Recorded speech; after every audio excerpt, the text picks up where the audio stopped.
Hello everyone. So in this video, we're going to start talking about something called stoichiometry. That's how you pronounce this word. And it is basically converting between one part of a chemical reaction to another part of a chemical reaction. And today we're just going to be going from moles of one part to moles of another part. In a different video, we'll be going from grams of one to moles or grams of another. So to do this, we can use a conversion factor called a mole ratio. So a mole ratio is a conversion factor used to convert between one part of a balanced equation and another.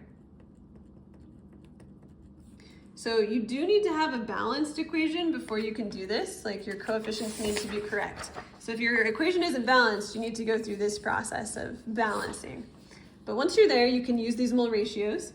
And the process of using mole ratios and other conversion factors to convert between parts of a chemical equation is called stoichiometry. So stoichiometry is using mole ratios to convert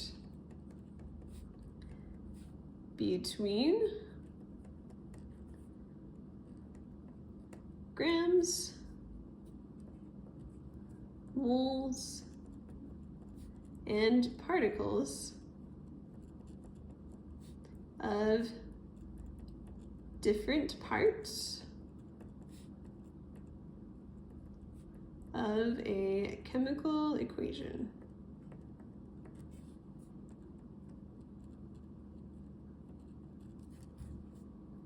Okay, so let's do an example. This problem says if I have 0.6 moles of O2, how many moles of C2H4 will be required to react all of it? And it says use the chemical equation below to solve this problem. So we're going to start out with our 0.6 moles of O2. And then the way this works, we're starting with moles of O2. So we're starting with this compound, or this molecule, it's not a compound. We're starting with this molecule in the equation, and we're trying to get to C2H4. So we're trying to get to here. And what we can do is we can look at the coefficients of each of these elements or compounds and make a conversion factor from them. So basically this equation is telling us for every 3 O2 molecules, I will need 1 C2H4 molecule. And then we can scale that up to moles. So for every 3 moles of O2, I would need 1 mole of C2H4. So I can then make a conversion factor for every 3 moles of O2, I would require 1 mole of C2H4. Moles of O2 cross out, and we end up with 0.6 moles of C2H4 over 3, and then that gives us 0.2 moles of C2H4. So again, the place I got these numbers is just from the balanced equation.